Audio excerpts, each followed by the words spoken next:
एक खास शख्सियत के साथ मुलाकात। देखिए जयदेव पटेल के साथ नंबर 1 इंडिया न्यूज पर रोजाना रात 9 बजे। नमस्कार व्यूअर्स, मैं जयदेव पटेल और आप देख रहे हैं नंबर 1 इंडिया न्यूज। आपका एक बार फिर स्वागत है एक खास शख्सियत के साथ मुलाकात प्रोग्राम में। आज हम बात करेंगे प्रधानमंत्री नरेंद्र मोदी का बिहार के सीवान में आज दौरा था, जिसको लेकर कई करोड़ों की सौगात आज बिहार को मिली है। ऐसे बिहार चुनाव से ठीक पहले जो दौरा है ये कितना महत्वपूर्ण है और जो सौगात दी गई है इससे आने वाले समय में बिहार का और कितना डेवलपमेंट होगा। और इसी के साथ साथ में जो बिहार में जो नई सियासत शुरू हो गई है प्रधानमंत्री नरेंद्र मोदी के दौरे को लेकर के, आखिर इसके क्या मायने हैं, इन्हीं तमाम बातों के लिए हमारे साथ खास सामान है बिहार के पूर्व उप मुख्यमंत्री तारकिशोर जी। आपका बहुत स्वागत आज हमारे प्रोग्राम में जी। तारकिशोर जी, आपसे मेरा पहला सवाल है कि आज प्रधानमंत्री नरेंद्र मोदी का बिहार दौरा था सीवान में, वहां पर उन्होंने कई करोड़ों की सौगात दी है। इससे बिहार का कितना डेवलप होगा आगे आने वाले समय में? देखिए, लगातार डबल इंजन की सरकार में यशस्वी प्रधानमंत्री जी के नेतृत्व जो केंद्र में एनडीए की सरकार है, बिहार के विकास के लिए लगातार सहयोग कर रही है। और बिहार में जितनी भी आधारभूत संरचनाएं हैं, चाहे वो सड़क संचार के क्षेत्र में हो, चाहे वो एयर एविएशन के क्षेत्र में हो, या जो जितने भी आधारभूत संरचनाएं हैं, जिसके कारण कोई भी प्रदेश एक विकसित प्रदेश की ओर आगे बढ़ता है, तो उन सभी क्षेत्र में बिहार तेजी से विकास कर रहा है जी। तारकिशोर जी, लेकिन कहीं न कहीं बिहार चुनाव से ठीक पहले प्रधानमंत्री नरेंद्र मोदी का जो दौरा है ये कैसे एनडीए को और ज्यादा मजबूती प्रदान करेगा आने वाले विधानसभा चुनाव के मद्देनजर अगर देखें तो? अरे देखिए,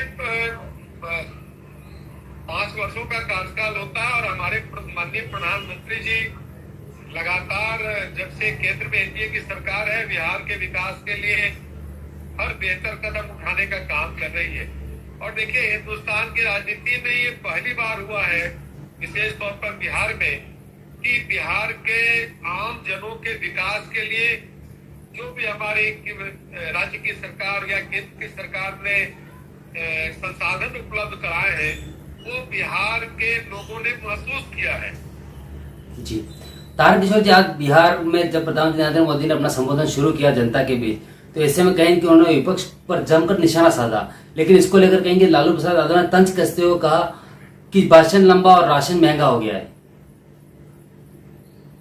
देखिए, स्वाभाविक है, विपक्ष सिर्फ बिहार की राजनीति में अपनी जीवंतता को कायम रखने के लिए उलझुल हरकतें कर रही है।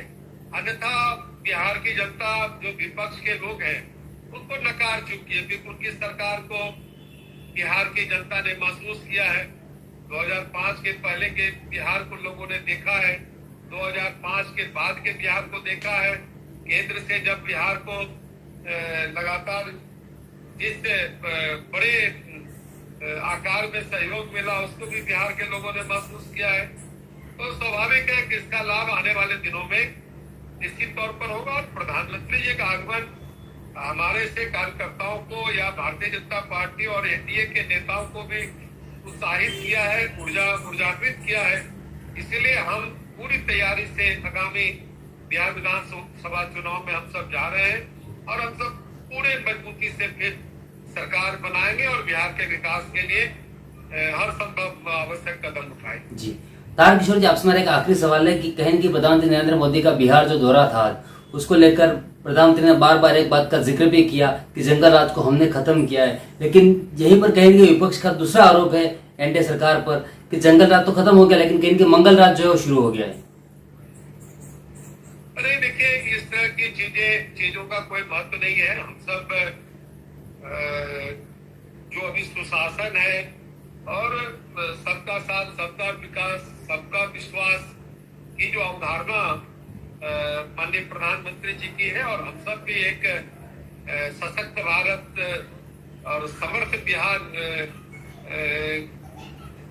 की अवधारणा को लेकर चले हैं। हम आने वाले दिनों में बिहार को बेहतर करेंगे, बिहार को मजबूत करेंगे।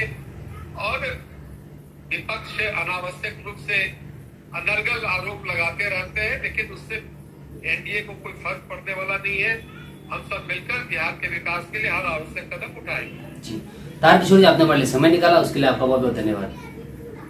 ठीक है।